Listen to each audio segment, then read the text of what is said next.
Yasin, Yasin, Makkiyah. Surah ke-36, 83 ayat. Dengan nama Allah yang Maha Pengasih lagi Maha Penyayang. Yasin.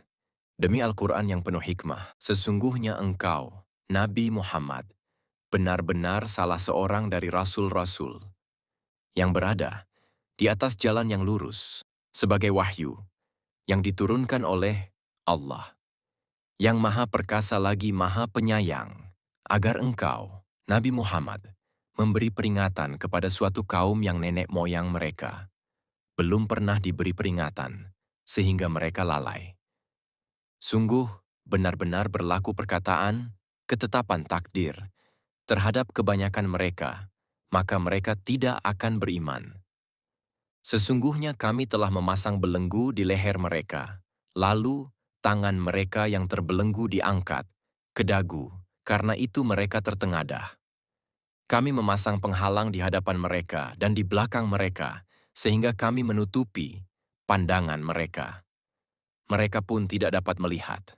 Sama saja bagi mereka, apakah engkau, Nabi Muhammad, memberi peringatan kepada mereka atau tidak?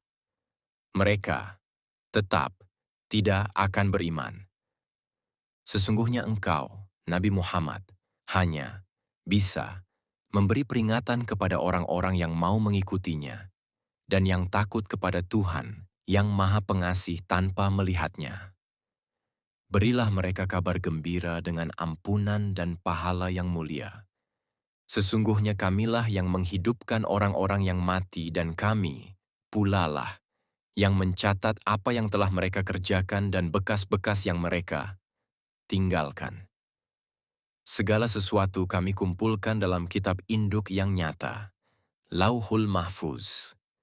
Buatlah suatu perumpamaan bagi mereka, kaum kafir Makkah, yaitu penduduk suatu negeri, ketika para utusan datang kepada mereka, yaitu ketika kami mengutus kepada mereka 2 orang utusan, lalu mereka mendustakan keduanya. Kemudian kami menguatkan dengan utusan yang ketiga. Maka ketiga utusan itu berkata, "Sesungguhnya kami adalah orang-orang yang diutus kepadamu." Mereka, penduduk negeri, menjawab, "Kamu tidak lain hanyalah manusia seperti kami." Allah, yang Maha Pengasih, tidak pernah menurunkan sesuatu apapun. Kamu hanyalah berdusta.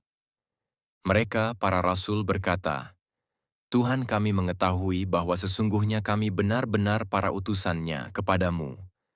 Adapun kewajiban kami hanyalah menyampaikan perintah Allah yang jelas." Mereka, penduduk negeri, menjawab, "Sesungguhnya kami bernasib malang karenamu. Sungguh jika kamu tidak berhenti menyeru kami, niscaya kami merajam kamu, dan kamu pasti akan merasakan siksaan yang pedih dari kami." Mereka, para rasul, berkata, "Kemalangan kamu itu akibat perbuatan kamu sendiri. Apakah karena kamu diberi peringatan, lalu kamu menjadi malang? Sebenarnya kamu adalah kaum yang melampaui batas." Datanglah dengan bergegas dari ujung kota seorang laki-laki. Dia berkata, "Wahai kaumku, ikutilah para rasul itu. Ikutilah orang yang tidak meminta imbalan dalam berdakwah kepadamu. Mereka adalah orang-orang yang mendapat petunjuk. Apa alasanku untuk tidak menyembah Allah yang telah menciptakanku dan hanya kepada-Nyalah kamu akan dikembalikan? Mengapa aku harus mengambil sembahan-sembahan selainnya? Jika Allah yang Maha Pengasih menghendaki bencana terhadapku, pasti pertolongan mereka tidak berguna sama sekali bagi diriku dan mereka, juga tidak dapat menyelamatkanku. Sesungguhnya aku, jika berbuat begitu, pasti berada dalam kesesatan yang nyata. Sesungguhnya aku telah beriman kepada Tuhanmu, maka dengarkanlah pengakuanku." Dikatakan kepadanya, "Masuklah ke surga."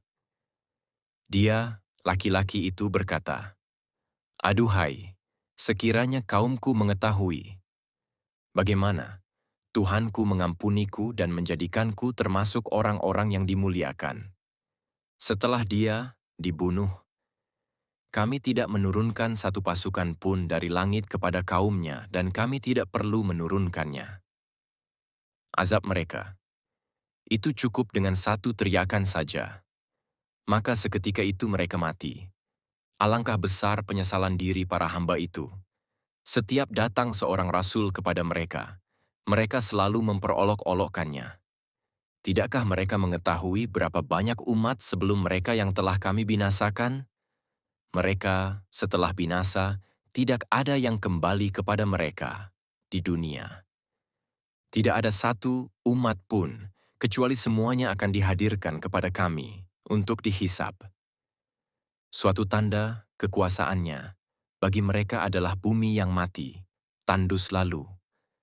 Kami menghidupkannya dan mengeluarkan darinya biji-bijian, kemudian dari biji-bijian itu mereka makan. Kami juga menjadikan padanya bumi, kebun-kebun kurma dan anggur, serta kami memancarkan padanya beberapa mata air, agar mereka dapat makan dari buahnya dan dari hasil usaha tangan mereka. Mengapa mereka tidak bersyukur? Maha suci Allah yang telah menciptakan semuanya berpasang-pasangan, baik dari apa yang ditumbuhkan oleh bumi dan dari diri mereka sendiri, maupun dari apa yang tidak mereka ketahui. Suatu tanda juga atas kekuasaan Allah bagi mereka adalah malam. Kami pisahkan siang dari malam itu. Maka seketika itu mereka berada dalam kegelapan. Suatu tanda juga atas kekuasaan Allah bagi mereka adalah matahari yang berjalan di tempat peredarannya. Demikianlah ketetapan Allah yang Maha Perkasa lagi Maha Mengetahui. Begitu juga bulan kami tetapkan baginya tempat-tempat peredaran sehingga setelah ia sampai ke tempat peredaran yang terakhir, kembalilah ia seperti bentuk tandan yang tua. Tidaklah mungkin bagi matahari mengejar bulan dan malam pun tidak dapat mendahului siang. Masing-masing beredar pada garis edarnya. Suatu tanda kebesaran Allah bagi mereka adalah bahwa kami mengangkut keturunan mereka dalam kapal yang penuh muatan. Begitu juga, kami menciptakan untuk mereka dari jenis itu angkutan lain yang mereka kendarai. Jika kami menghendaki, kami akan menenggelamkan mereka. Kemudian, tidak ada penolong bagi mereka dan tidak pula mereka diselamatkan. Akan tetapi, kami menyelamatkan mereka karena rahmat yang besar dari kami dan untuk memberi mereka kesenangan hidup sampai waktu tertentu. Ketika dikatakan kepada mereka, takutlah kamu akan siksa yang ada di hadapanmu di dunia dan azab yang ada di belakangmu, akhirat, agar kamu mendapat rahmat. Maka mereka berpaling. Tidak satu pun dari tanda-tanda kebesaran Tuhan datang kepada mereka, kecuali mereka berpaling darinya. Apabila dikatakan kepada mereka, infakkanlah sebagian rezeki yang diberikan Allah kepadamu. Orang-orang yang kufur itu berkata kepada orang-orang yang beriman, apakah pantas kami memberi makan kepada orang-orang yang jika Allah menghendaki, Dia akan memberinya makan? Kamu benar-benar dalam kesesatan yang nyata. Mereka berkata, kapankah janji hari kebangkitan ini terjadi jika kamu orang-orang benar? Mereka hanya menunggu satu teriakan yang akan membinasakan mereka saat mereka sibuk bertengkar tentang urusan dunia. Oleh sebab itu, mereka tidak dapat berwasiat dan tidak dapat kembali kepada keluarganya. Sangkakala pun ditiup, dan seketika itu mereka bergerak cepat dari kuburnya menuju kepada Tuhannya. Mereka berkata, celakalah kami, siapakah yang membangkitkan kami dari tempat tidur kami, kubur? Lalu dikatakan kepada mereka, inilah yang dijanjikan Allah yang Maha Pengasih dan benarlah para rasul-Nya. Teriakan itu hanya sekali saja, maka seketika itu mereka semua dihadapkan kepada kami untuk dihisap. Pada hari itu tidak ada sama sekali orang yang dirugikan sedikit pun. Kamu tidak akan diberi balasan kecuali atas apa yang telah kamu kerjakan. Sesungguhnya penghuni surga pada hari itu berada dalam kesibukan, sehingga tidak sempat berpikir tentang penghuni neraka, lagi bersenang-senang. Mereka dan pasangan-pasangannya berada dalam tempat yang teduh sambil berbaring di atas ranjang berkelambu. Di surga, itu mereka memperoleh buah-buahan dan apa saja yang mereka inginkan. Kepada mereka dikatakan, salam sejahtera sebagai ucapan dari Tuhan yang Maha Penyayang. Dikatakan kepada orang-orang kafir, berpisahlah kamu dari orang-orang mukmin pada hari ini, wahai para pendurhaka. Bukankah aku telah berpesan kepadamu dengan sungguh-sungguh, wahai anak cucu Adam, bahwa janganlah kamu menyembah setan. Sesungguhnya setan itu musuh yang nyata bagi kamu. Begitu juga bahwa sembahlah aku. Inilah jalan yang lurus. Sungguh ia, setan itu, benar-benar telah menyesatkan sangat banyak orang dari kamu. Maka, apakah kamu tidak mengerti? Inilah neraka, jahanam yang dahulu telah diperingatkan kepadamu. Masuklah ke dalamnya pada hari ini karena dahulu kamu mengingkarinya. Pada hari ini kami membungkam mulut mereka. Tangan merekalah yang berkata kepada kami, dan kaki merekalah yang akan bersaksi terhadap apa yang dahulu mereka kerjakan. Seandainya kami menghendaki, pastilah kami akan menghapus penglihatan, membutakan mereka, sehingga mereka berlomba-lomba mencari jalan selamat. Maka, bagaimana mungkin mereka dapat melihat? Seandainya kami menghendaki, pastilah kami akan mengubah bentuk mereka di tempat mereka berada, sehingga mereka tidak sanggup meneruskan perjalanan dan juga tidak sanggup pulang kembali. Siapa yang kami panjangkan umurnya niscaya, kami balik proses penciptaannya dari kuat menuju lemah. Maka apakah mereka tidak mengerti? Kami tidak mengajarkan syair kepadanya, Nabi Muhammad, dan bersyair itu tidaklah pantas baginya. Wahyu yang kami turunkan kepadanya, itu tidak lain hanyalah pelajaran dan Al-Quran yang jelas. Agar dia, Nabi Muhammad, memberi peringatan kepada orang-orang yang hidup hatinya, dan agar ketetapan, azab, terhadap orang-orang kafir itu menjadi pasti. Tidakkah mereka mengetahui bahwa kami telah menciptakan untuk mereka hewan-hewan ternak dari ciptaan tangan kami sendiri, lalu mereka menjadi pemiliknya? Kami menjadikannya, hewan-hewan itu, tunduk kepada mereka. Sebagian di antaranya menjadi tunggangan mereka, dan sebagian lagi mereka makan. Pada dirinya, hewan-hewan ternak itu, terdapat berbagai manfaat dan minuman untuk mereka. Apakah mereka tidak bersyukur?